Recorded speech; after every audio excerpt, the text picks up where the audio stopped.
Halo teman-teman pejuang TBK, kita bertemu lagi dengan Kak Cynthia dalam pembelajaran Bahasa Indonesia. Di video kali ini, Kak Cynthia akan membahas materi tentang pemakaian tanda baca bagian 1. Yuk simak videonya sampai selesai dan jangan lupa untuk menonton video yang lainnya juga ya.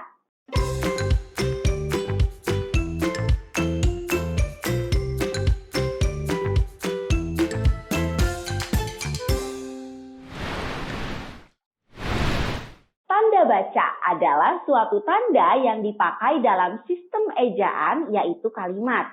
Tanda baca ini akan menunjukkan struktur dari sebuah tulisan, sehingga pembaca dapat menentukan intonasi dan jeda pada saat membaca. Ada beberapa jenis tanda baca yang kita ketahui ya. Yang pertama ada titik, lalu ada koma, titik dua, titik koma, tanda tanya, tanda seru, dan tanda petik. Nah, dalam menggunakan tanda baca tersebut, adik-adik harus mengetahui dulu fungsi dari beberapa tanda baca. Di video kali ini, Kak Cynthia akan membahas penggunaan tanda baca titik dan tanda baca koma. Yuk simak videonya sampai selesai ya. Oke, kita mulai dari penggunaan tanda baca titik dipakai pada kalimat seperti apa saja sih? Yang pertama, dipakai pada akhir kalimat pernyataan.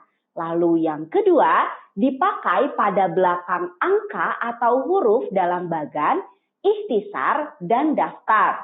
Yang ketiga, dipakai untuk memisahkan angka pada jam, menit, dan detik atau digunakan untuk menunjukkan jangka waktu tertentu.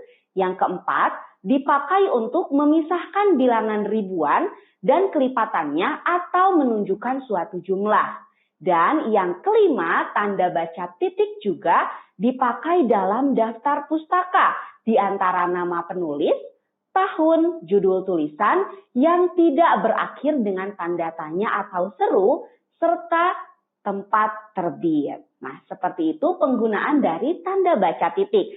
Sekarang kita masuk ke penggunaan tanda baca koma.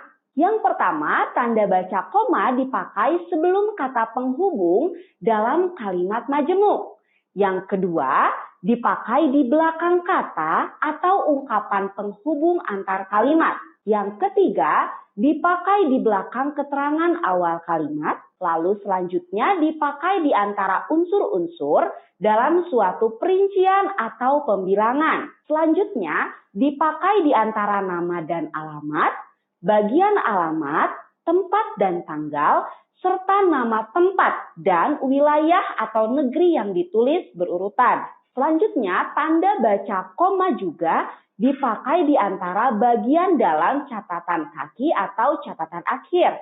Kemudian, tanda baca koma dipakai di antara nama orang dan singkatan gelar akademis yang mengikutinya. Tanda baca koma juga dipakai di antara rupiah dan sen dalam bentuk angka, dipakai untuk memisahkan anak kalimat yang mendahului induk kalimat, dipakai untuk memisahkan petikan langsung dari bagian lain dalam kalimat, dipakai untuk memisahkan bagian nama yang dibalik susunannya dalam daftar pustaka. Diingat ya, karena pada daftar pustaka nama itu kan dibalik.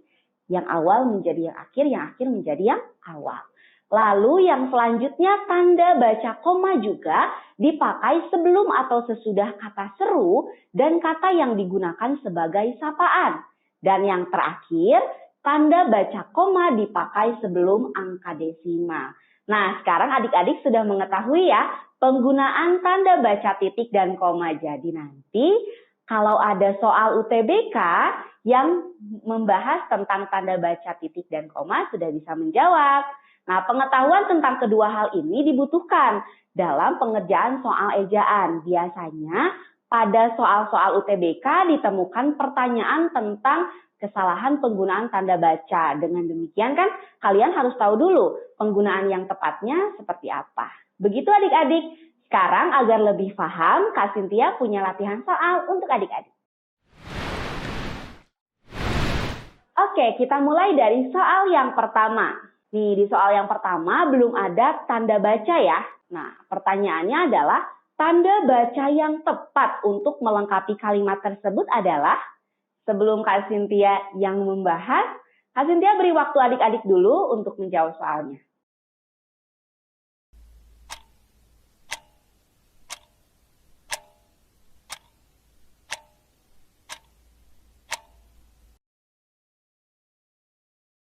Ya, jawaban yang tepat adalah yang E. Nah, seperti ini ya. Walaupun petugas keamanan sering melakukan razia, pedagang kaki lima tetap bermain kucing-kucingan. Tanda baca koma digunakan untuk memisahkan anak kalimat yang mendahului induk kalimat. Terdapat konjungsi walaupun di sana yang menunjukkan anak kalimat. Jadi, identifikasi kalimat tersebut adalah walaupun petugas keamanan sering melakukan razia merupakan anak kalimat, pedagang kaki lima tetap bermain kucing-kucingan. Itu merupakan induk kalimat. Sehingga sebelum induk kalimat atau setelah anak kalimat harus ada tanda baca komanya. Seperti itu adik-adik pembahasan soal nomor 1. Sekarang kita masuk ke latihan soal yang kedua. Di sini juga belum ada tanda baca nih adik-adik. Silakan adik-adik pilih pilihan yang tepat untuk melengkapi kalimat tersebut.